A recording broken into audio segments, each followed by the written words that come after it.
He looks at the massive Audra pillar. But even if you send the souls somewhere specific now, who knows what the next turn of the wheel will make of them? We can't really control what happens to them. Nor should we try. I had to see the monster Theos had become to realize that.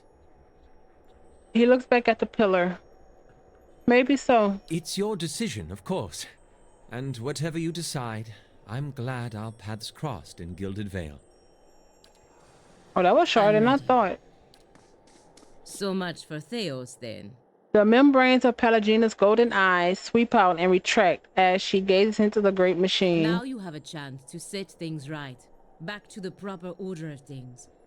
It will take the Deerwood generations to recover, but at least these souls will find their way back to the wheel, as it should be.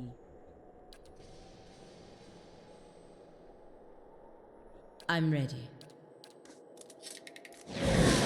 Hey. He had hold of your soul from a long time back, seems like. You get what you needed from him? I got an answer to an old question. Hard to come by. He grins. I feel for people still looking for theirs. Easy to see what it means to them to have someone to look to for answers. Better soon, then. Good. That's real good. You got it figured out what you're going to do about all that? He looks up at the machine. I do. Out there thinking they've been abandoned by their gods. There's not much that'll put the fear in you more than that. You can take my word for it. Power. And I know it's not. But if it was, I'd send every last one of those souls right back where they were supposed to go in the first place. So folks could get back to believing what they used to. And that's what I'm doing. Been through, though. I'm sure you got your own ideas. Better make it good. He winks. What Hey. was... Oh, the egg. Your thoughts must flow deeply Save it. indeed. Theos may be gone, but his crimes, the wounds he has inflicted, remain. The grieving mother closes her eyes and gives you a single deep nod. Yet before you lies an opportunity to heal, to restore. Only through the healing of families, repairing the bonds between parent and child, reforging the shattered links between generations, can the Deerwood be knit whole once more. The chimes of her wrist sound as she knits her fingers together. You're right. People will long remember the legacy. Let them also remember the healing that followed. Waves of warmth and relief emanate from her mind. Farewell. What? And... wait. I'm ready.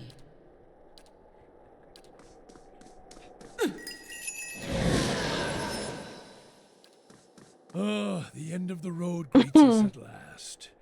You fared well, Watcher. Better than any Watcher has right to. Seems you were a field in need of a flame's cleansing. His eyes narrow. Would that my own trial had produced such an outcome. I had figured myself for the field all this time. But you were the field, and I the darkness. A lesson neither of durance nor of Margarin. But with that trial's end, a new one begins. A god's trial. And I will stand in judgment without mercy. Save it. How far up are you gonna go? Are you gonna go in the green? Maybe stay yellow, but that's fine. You held your own, my guy. Sure.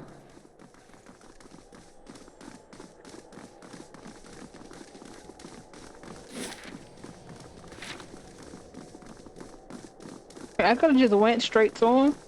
Are you kidding me? That's funny. That is funny.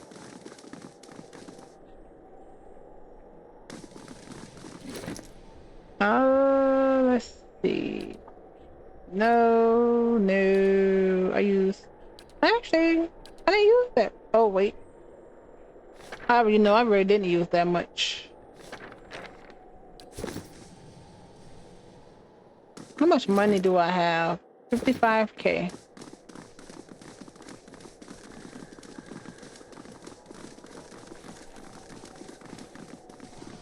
save it. What does my journal say? I haven't looked at this in a while. Not the visions per se.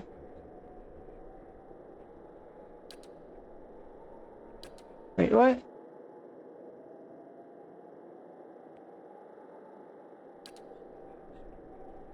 Can I go back to the woman before I do that?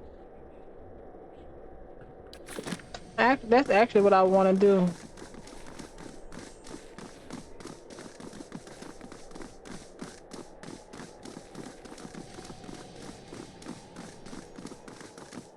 Oh, I have. Oh, yeah, nope. Nope, I'm not doing all that. And he's just staying. You would stay. Mm-hmm. Just me. As you approach the machine, the path underfoot suddenly changes to a cobbled road. If you hadn't experienced visions like this already in Ter Everin, you would have tempted to believe that the machine has sucked you into it and deposited you in the middle of nowhere. The sun blazes overhead, and the rolling metals and thick forests on either side of the road could be anywhere in the Deerwood. A shrill cackle turns your head. Skyene!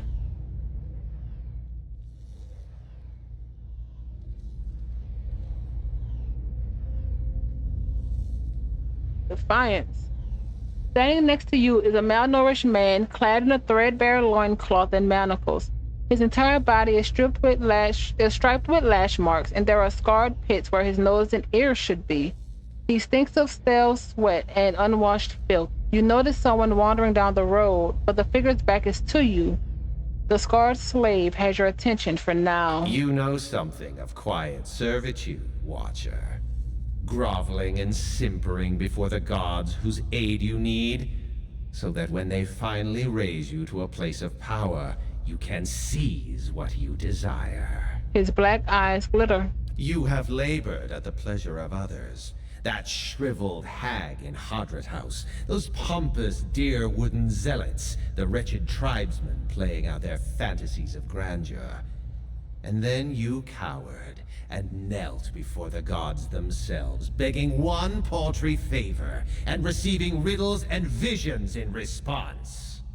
And now the gods give you orders and commands, even while you set out to fix what they cannot. Yet what have they offered you? He sidles closer, a sly grin on his wrecked face. His stench is overwhelming. They offered us the means to stop Wodaka and Theos. That's enough for me. I got the feeling this is his way of giving you new orders on behalf of his own master. Be careful, Sahar. A suspicious grimace crosses Alon's face. Given the breadth of the iron manacles, it's amazing that he can raise his bone-thick arms, but he does, and he points to the person walking the other way along the road. The exiled queen is not an ungrateful patron. Wait, what? Exiled queen, exiled. Who is the exiled queen? You get a better look at the long figure and realize that she's wearing robes, tattered and singed, but fine nonetheless.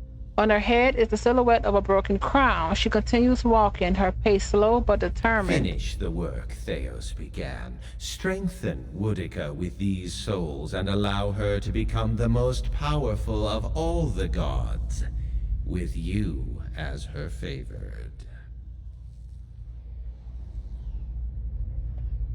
Skyene's voice becomes a hungry whisper.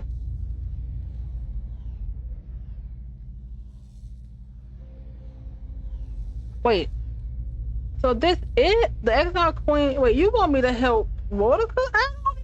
Why would I help her?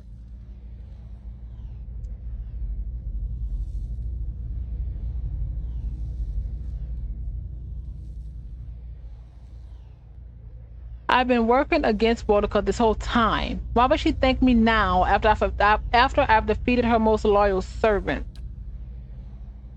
The ragged hole in Skyene's face wrinkles with disgust. Loyal and weak. Theos proved his inadequacy. Of course. Theos proved his inadequacy when he failed to anticipate you. A plan exposed is worse than none at all. but you have proven resourceful, equal to the schemes of gods. Boudica has a long memory watcher for both friends and foes, and she keeps her oaths. Technically, yeah. I wonder. Theos did a lot of things himself that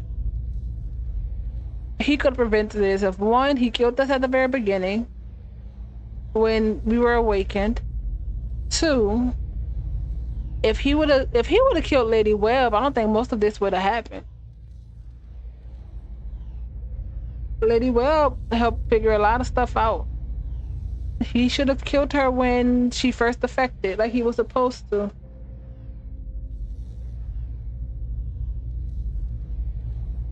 And he let us go on with our own stuff for way too long, honestly.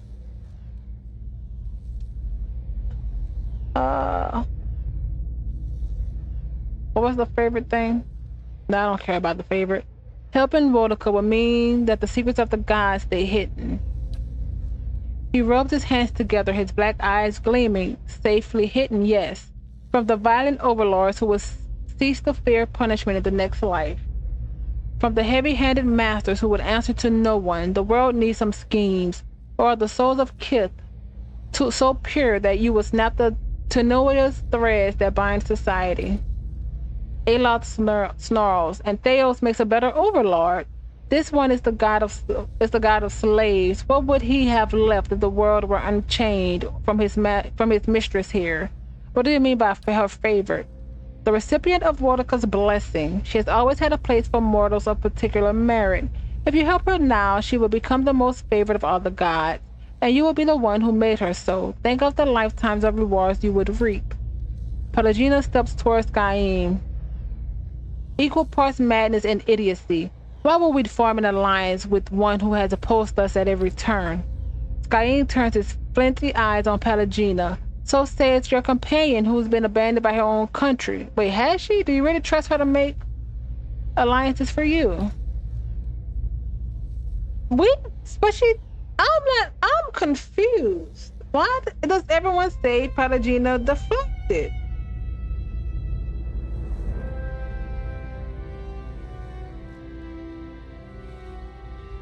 I'm looking this up.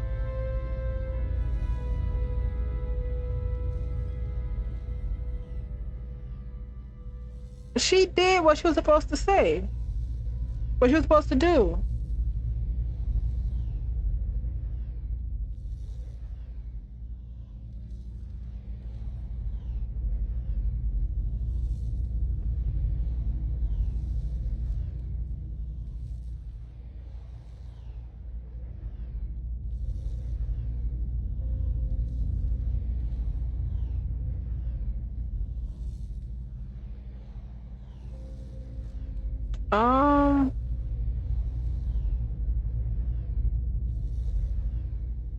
Did I? I don't think I did.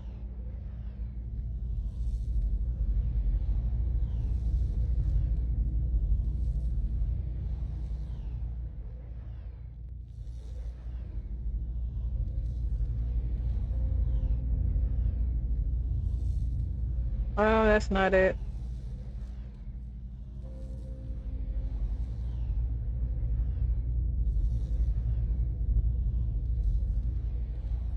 Hmm.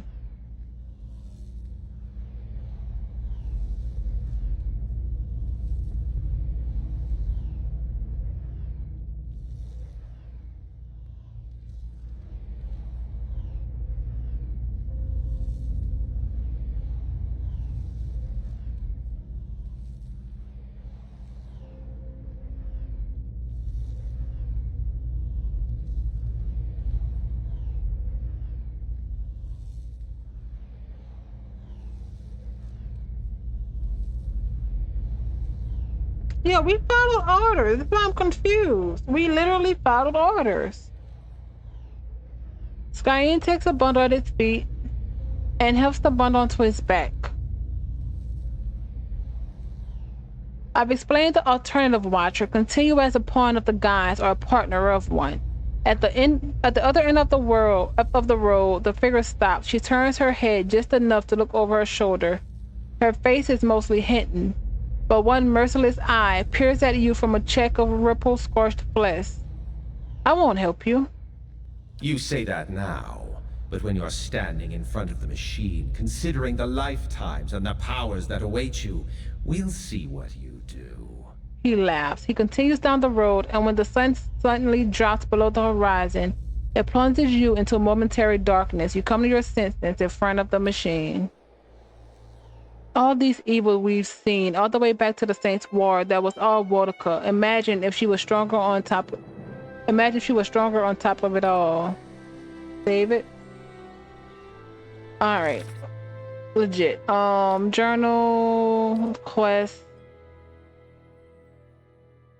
Was it a? I think it was a quest.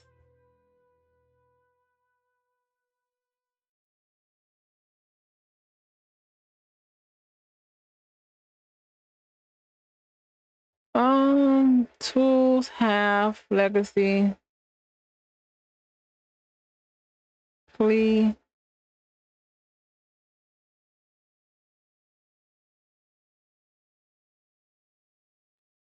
Where is it?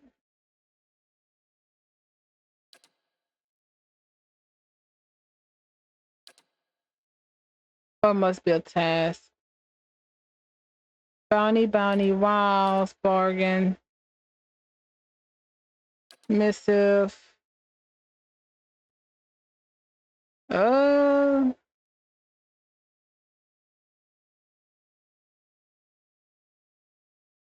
what's the name of it? Child of five sons. Sons.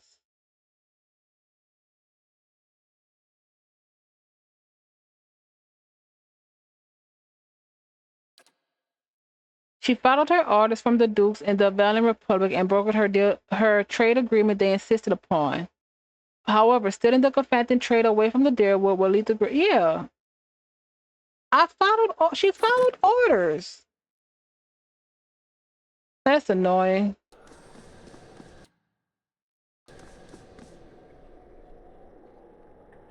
Sure.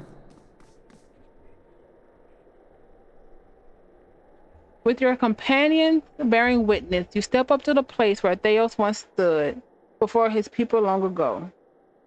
The great machine lies in front of you, idle, ready. You have seen this machine and others like it in operation. You understand how it works. It is a device for directing souls. As a watcher, it would be a simple matter to influence that direction. Though as big as the machine is, it may be the last thing you ever do. Speak the command. There is a shrieking of stone grinding against stone as old cogs loosen and begin to turn. You have only moments before the soul will be sent into the outer vein. This will be your only chance at redirecting them.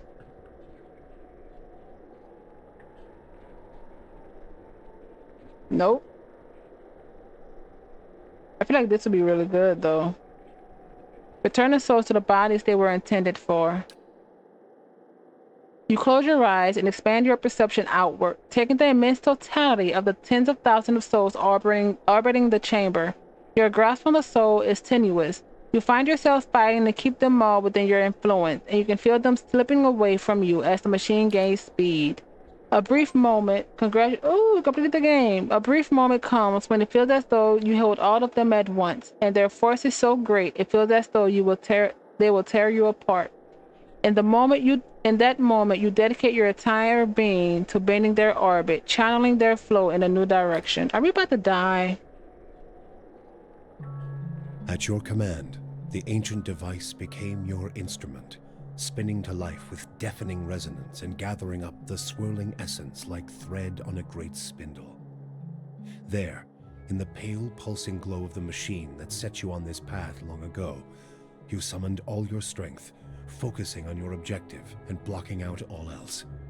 With a single concussive blast that rocked the chamber and sent you tumbling to the ground, you freed the souls from their stasis.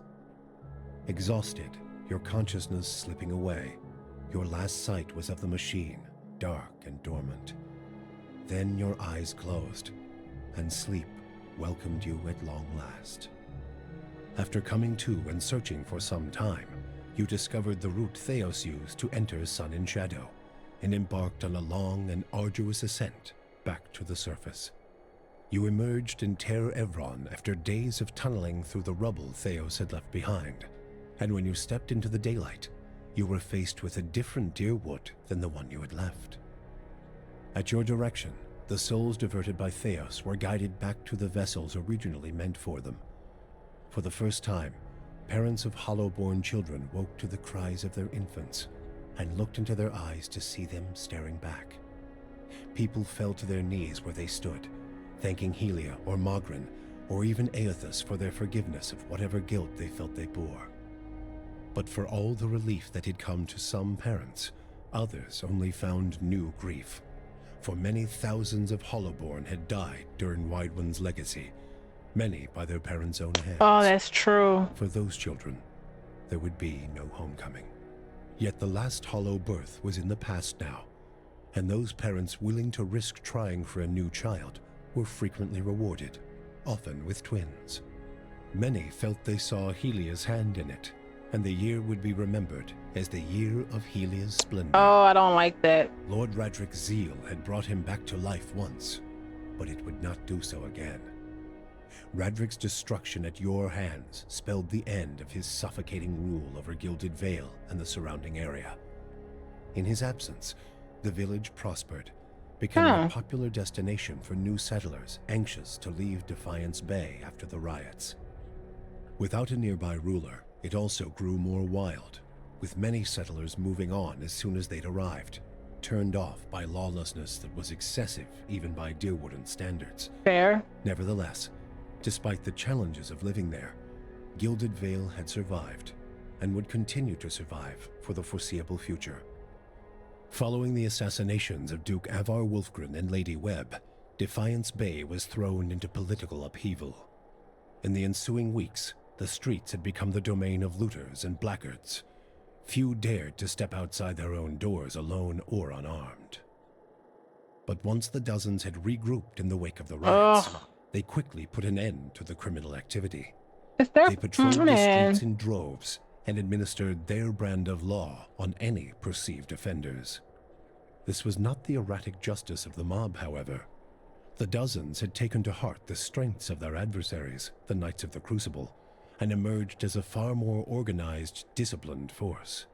With the waning strength of the other Defiance Bay powers, the leadership of the dozens took the opportunity to establish its own group as the dominant peacekeeping force in the city. The dozens would soon find themselves overwhelmed by the problems of a leaderless metropolis, but they found an uneasy new partner in the surviving forces of the Crucible Knights, who understood the city's infrastructure and were able to keep the worst of its problems under control. Though the machine atop Ter Noaneth had been disabled, it had not seen its last use. Heritage Hill was rebuilt, and no sooner had the first families moved in to resettle the district than members of the Leaden Key, acting under standing orders from their Grand Master, climbed the tower and reactivated the machine.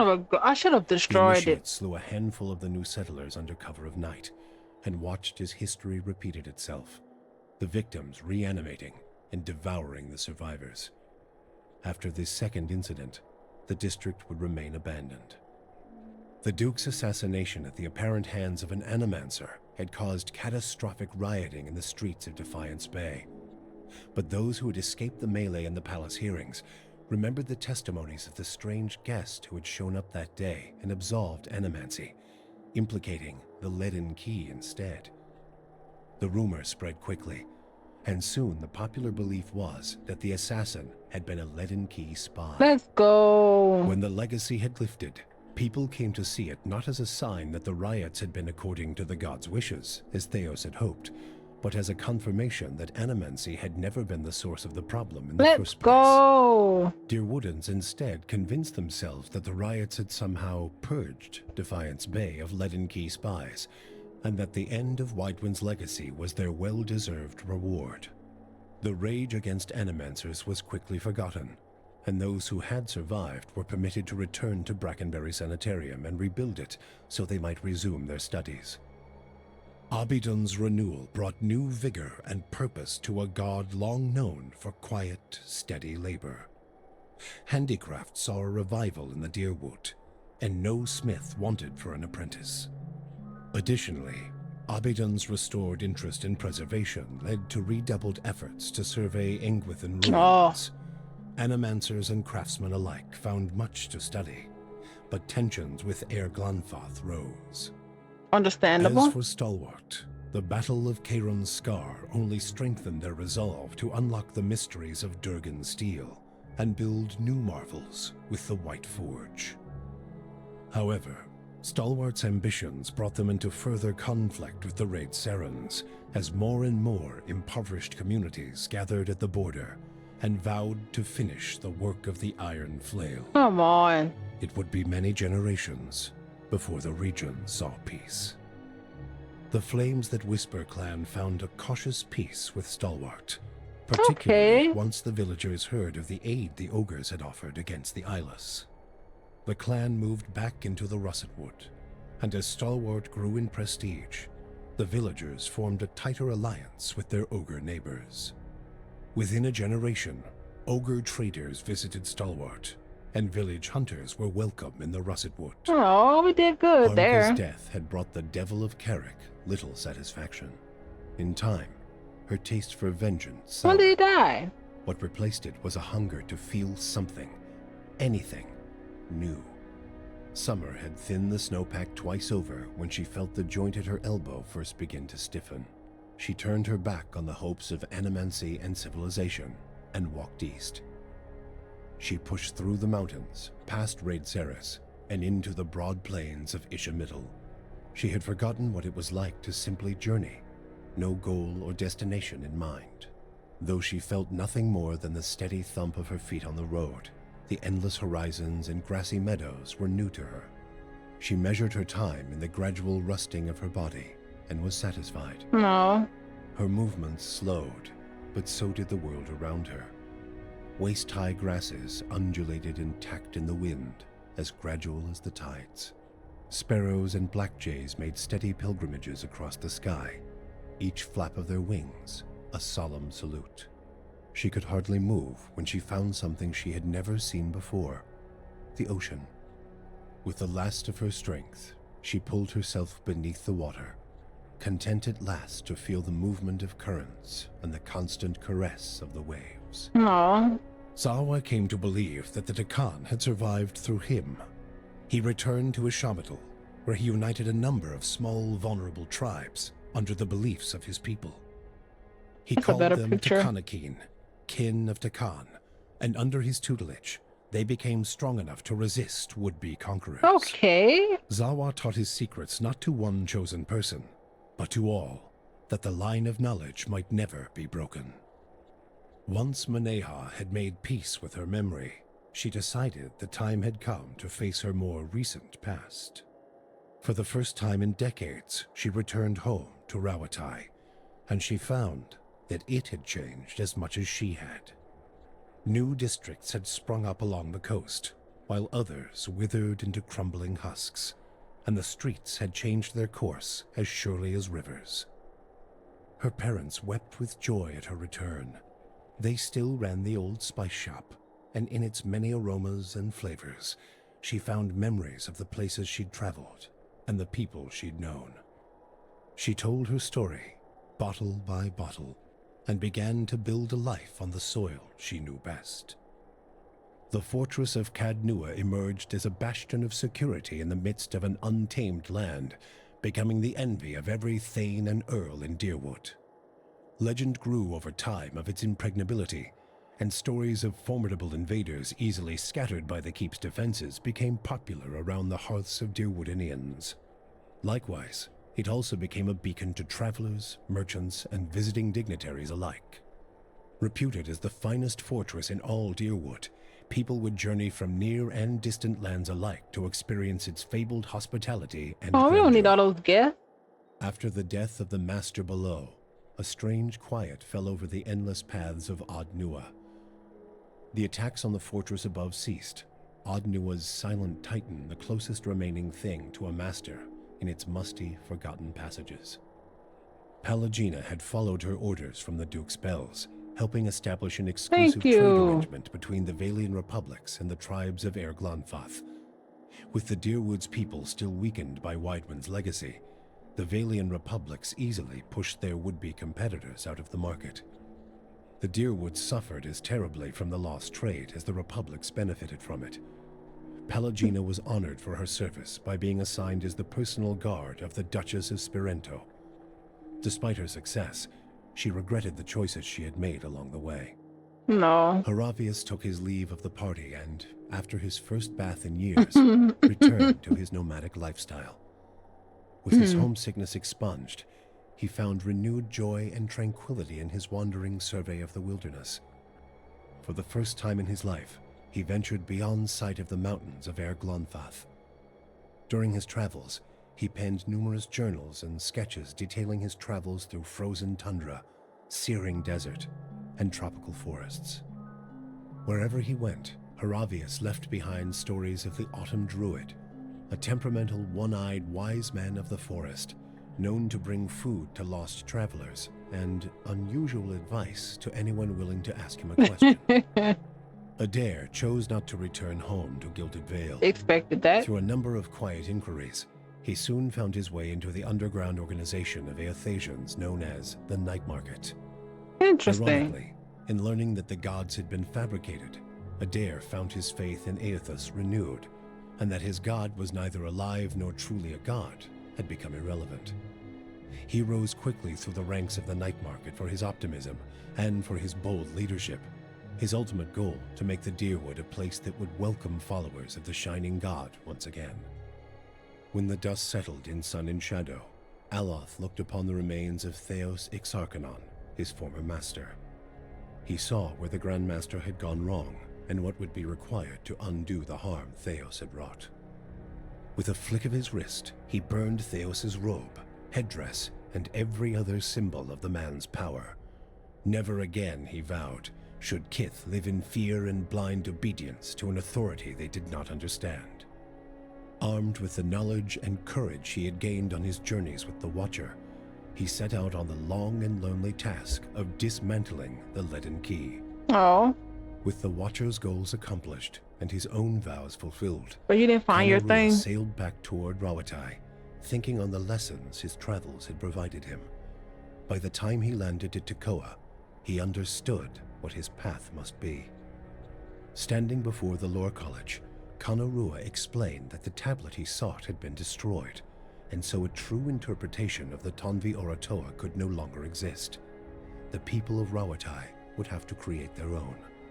He described the many strange things he had seen in his travels, and announced his intent to pursue the accumulation of knowledge abroad, seeking answers to new questions.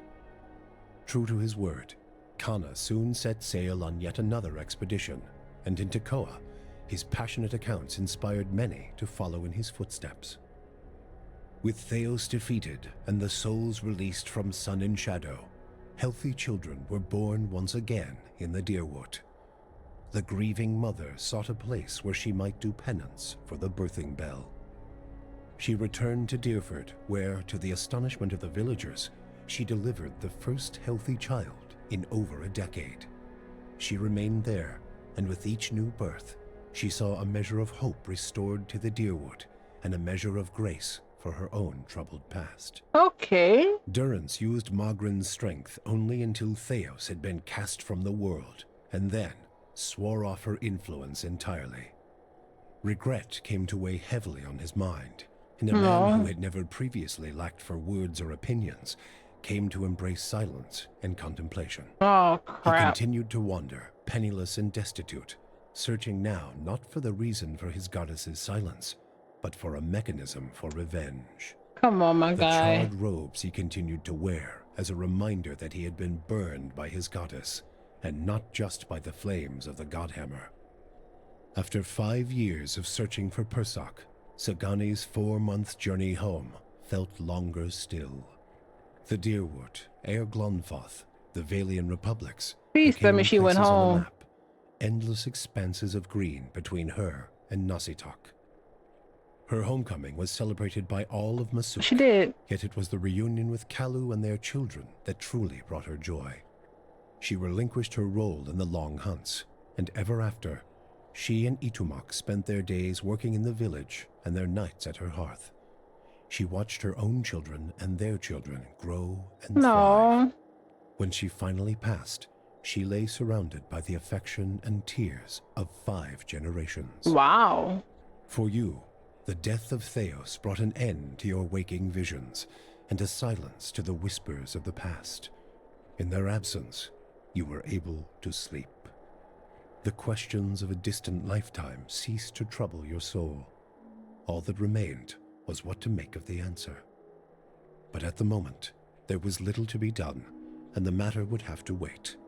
A long journey loomed ahead. What? I want to just be in Kainua chilling. That's it. That is it.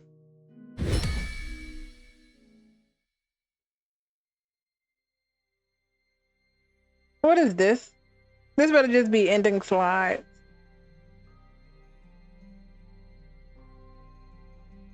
Oh, it is. Okay, perfect. For number 1, what a great story. What a great game. Lord, amazing. Characters, amazing. This was great. And then the structure was really good. Even doing the side quests, I still felt like I was working my way towards it felt like side quests didn't deter me from the main quest indefinitely. They were short enough where I was like, okay, let me go to the next thing. And it felt like just side steps along our travel to our destination, which I love. But oh man, that was amazing. That was great. I'm not sure how I feel about Pelagina's thing, but I do feel like she could have defied orders, but she, even with the doubts, I feel like her heart was to her country, and her even thinking about going against the orders didn't seem right.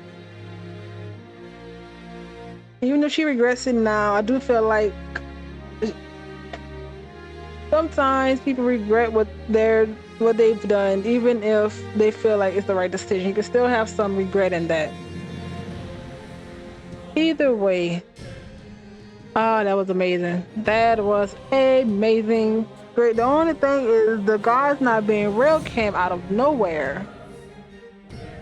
Well, I did stop reading books a while ago. So maybe there were hints I just missed or didn't grasp.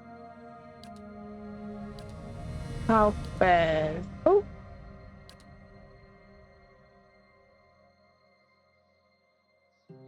White Marsh. That was also a great part of the story. The White Marsh was amazing. I don't want to go too fast. All right. All these, let's go Kickstarter, people. That's actually a lot. Wait, we're still in A's. Oh my God, we just got to B. Wow. H, J, L, N, P,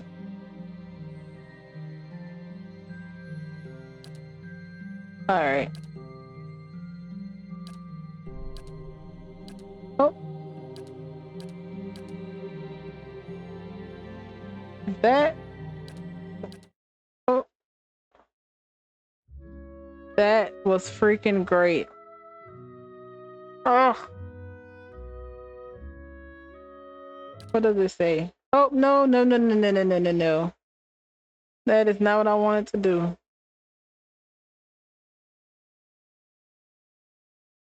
There's nowhere near what I wanted to do. But either way, that. Oh, I hate when that happens. This has been an amazing. Oh, I love it. But what a great ride. But thank you, everyone. This has been the playthrough for Pillars of Eternity. I hope you're having a great time. I hope you enjoyed the gameplay, and I'll see you on the next one.